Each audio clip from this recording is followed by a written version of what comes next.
The story of William Hare and William Burke is one of the darkest and most shocking episodes in British criminal history. In the narrow streets of Edinburgh, these two men committed a series of cold-blooded murders. But what was William Hare's life like after the trial when he escaped execution? This question takes us on a journey through fear, persecution, and the lingering echoes of his actions that accompanied him to his mysterious end. My name is Special Agent Anderson.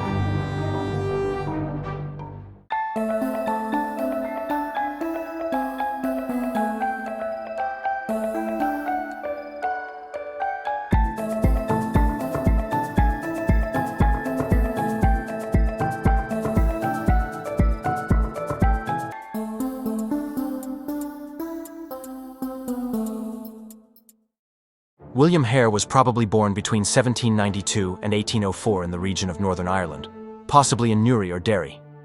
His exact dates of birth are unclear, as are many details of his early life. However, it is believed that he emigrated to Scotland as a young man, like many Irishmen of his time, in search of work and better living conditions. He settled in Scotland, Edinburgh to be precise, and found work in an inn which he later took over himself, or ran with a woman called Margaret Laird, with whom he was in a relationship.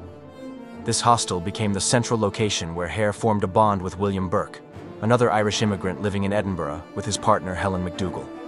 The two men soon developed a friendship that would lead to one of the most notorious crime cases in British history. In Edinburgh, the demand for corpses for medical studies was extremely high at the time. The city was a center of medical science, and Edinburgh Medical College in particular was held in high esteem. Anatomy professors such as Dr. Robert Knox needed a constant supply of human bodies for their lectures, but the supply was limited. By law, only the bodies of executed criminals could be used for anatomical purposes, which was not enough to meet demand. This scarcity led to a thriving black market in which so-called resurrectionists, or grave robbers, were active, stealing bodies from fresh graves and selling them to medical practitioners. However, Burke and Hare went a step further and decided to actively carry out killings themselves in order to sell the bodies directly to Doctor Knox. Their first murder was more of a coincidence. An old man named Donald, a resident of Hare's Inn, died of natural causes in 1827, but owed Hare money for rent. To make up for their loss, Burke and Hare decided to sell Donald's body to the medical profession. They took the body to Dr. Knox, who paid them a generous sum for it. This first successful business inspired the pair to continue, but this time with deliberate murder. They lured victims to Hare's Inn, often people from the poorest sections of society, such as tramps, alcoholics, or prostitutes, whom hardly anyone would miss. Their method was effective and cruel. The victims were usually made drunk, then pushed to the ground by Burke, while Hare suffocated them. This method left no visible injuries and made it difficult to prove the murder. This process later became known as burking. In total, Burke and Hare committed 16 murders, which they carried out over a period of about a year. Their victims included Mary Paterson, a young prostitute, and James Wilson, a mentally impaired man known in the neighborhood as Daft Jamie. Jamie's murder in particular later caused great public outrage, as he had been known and loved by many Edinburgh residents.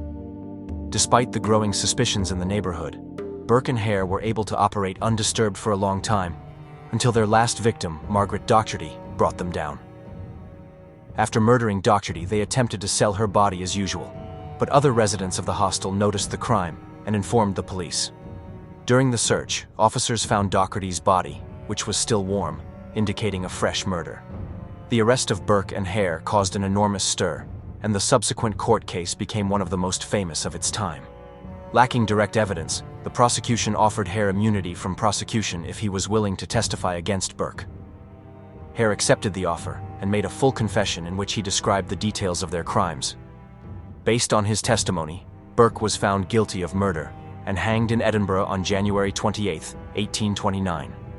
His body was publicly dissected as a deterrent, and parts of his body, including his skeleton, are still on display in museums today. Helen McDougal, Burke's partner, was acquitted, although many believed she was also complicit. Hare was released after the trial, but his life after the murders was marked by fear and persecution. As his identity was public knowledge, he was ostracized by society and had to live under constant threat. He reportedly tried to settle in Dumfries, but the locals recognized him and forced him to leave the town. An angry mob attacked him and seriously injured him, narrowly escaping with his life. It is reported that he was badly scarred after this experience and avoided all contact with society. His journey took him to England, where he allegedly tried to live anonymously. There is evidence that he worked in various small towns, often under a false name to conceal his identity.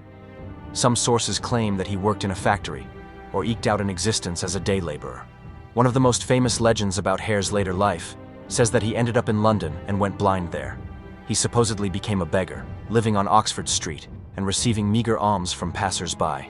Contemporary accounts indicate that despite his attempts to remain anonymous, Hare was recognized by some people, forcing him to change locations repeatedly. It is also speculated that he ultimately died in an almshouse without anyone recognizing his true identity. His fate remains a mystery to this day, but the stories about his last years show that he had to live a life of constant fear and isolation. The atrocious acts he committed together with Burke apparently haunted him until his death. His story became a warning about the moral abysses that can arise from greed and unscrupulousness. Despite his escape from justice, Hare remained a marked man who was cast out by society and ended up in poverty and oblivion.